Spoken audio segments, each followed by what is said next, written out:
कक्षा 5वीं पाठ 2 खेलों की दुनिया पेज नंबर 11। इससे पहली वीडियो में हमने मार्शल आर्ट के बारे में पढ़ा, यानी कि जो आत्म सुरक्षा के तरीके हैं उनके बारे में पढ़ा। इस वीडियो में हम जो हमारे पारंपरिक खेल हैं उनके बारे में पढ़ेंगे। शुरू करते हैं।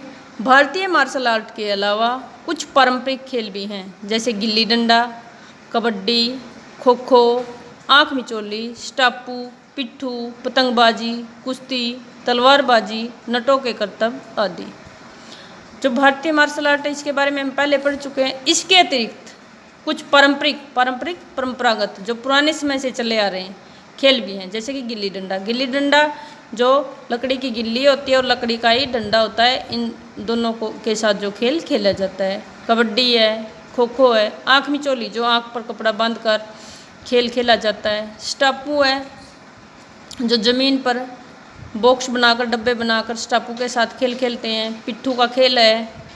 पतंगबाजी, पतंग उड़ाया जाता है जो पतंग के साथ कलाई की जाती हैं। कुश्ती, तलवारबाजी, तलवार चलाना। नटों के करतब, जो पहले नट होते थे जो बाँस के सहायता से अपने करतब दिखाते थे, यानी कि साहसिक कार्य अपने कमाल दिखाते थे।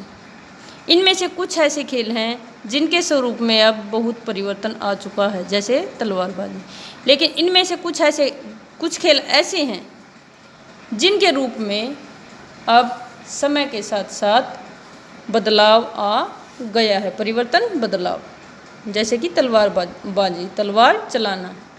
पहले समय में लड़ाई तलवार से हुआ करती थी। पुराने समय में, प्राचीन समय में जो लड़ाइयाँ होती थी वो तलवार की सहायता से होती थी। योद्धाओं के लिए तलवारबाजी सीखना आवश्यक होता था। जो योद्धा होते थे, युद्ध लड़ते थे, जो उनके लिए तलवारबाजी, तलवार चलाना सीखना बहुत ही ज़रूरी होता था। धीरे धीरे यह एक मान्यता प्राप्त खेल के रूप में परिवर्तित हो गई। धीरे धीरे समय के साथ साथ तलवारबाजी जो है, तलवार चलाना जो है, वो एक मान्यता प्राप्त खेल के रूप में बदल गया, यानी कि इस खेल को मान्यता मिल गई। अपने शारीरिक अंगों के लचीलेपन से नट भिन्न भिन्न करतब दिखाते रहे हैं। शारीरिक अंग, शरीर के अंगों के लचीलापन, मोड़ना, जैसा चाहे वैसा उसको मोड़ सकते हैं।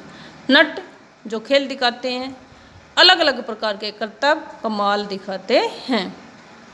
अपने लचीलेपन के कारण जैसा वे चाहे वैसे अपने शरीर के अंगों को मोड़ सकते हैं।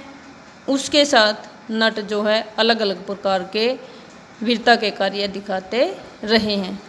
अब धीरे धीरे यह कला ख़त्म हो रही है। जो नट के करतब हैं, ये कला अब धीरे धीरे ख़त्म हो रही है।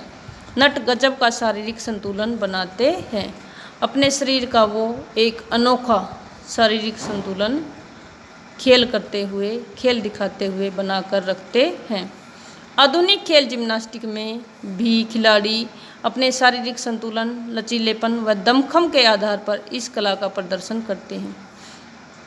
जो आधुनिक खेल है जिम्नास्टिक, वो इस नट के खेल से मिलता जुलता है। इसमें भी खिलाड़ी जो अपना शारीरिक संतुलन है, शरीर का जो संतुलन है, उसको बनाते हुए अपने शरीर को जैसे चाहे वैसे मोड़ करके अपने दमखम को, अपने दृढ़ता के आधार पर, शरीर की ताकत के आधार पर अपनी कला का प्रदर्शन करते हैं। नट का खेल है, जिम्नास्टिक है। इसके बारे में हमने ऊपर चर्चा की है। अब आगे है सोचो और लिखो। क्या तुमने कभी नट का खेल देखा है? यदि हाँ तो तुम्हें उसके कौन कौन से करतब अच्छे लगे? पहले गाँव में, शहरों में नट के खेल होते थे। क्या तुमने ये कभी नट का खेल देखा है? तो नट द्वारा किए गए कौन कौन से करतब, कौन कौन से साहसिक कार्य आपको अच्छे लगे, उनके बारे में आपने लिखना है। इसके अलावा तुमने और कौन कौन से खेल तमाशे देखे हैं? यहाँ पर आपने और जो खेल तमाशे देखे हैं, जैसे जादू का खेल है, बाजीगर का खेल है, बंदर का खेल है, सांप का खेल है, आदि बहुत से खेल हैं जो जो पहले दिखाए जाते थे। जो तुमने देखे हैं यहाँ पर उनका नाम लिख देना है। धन्यवाद।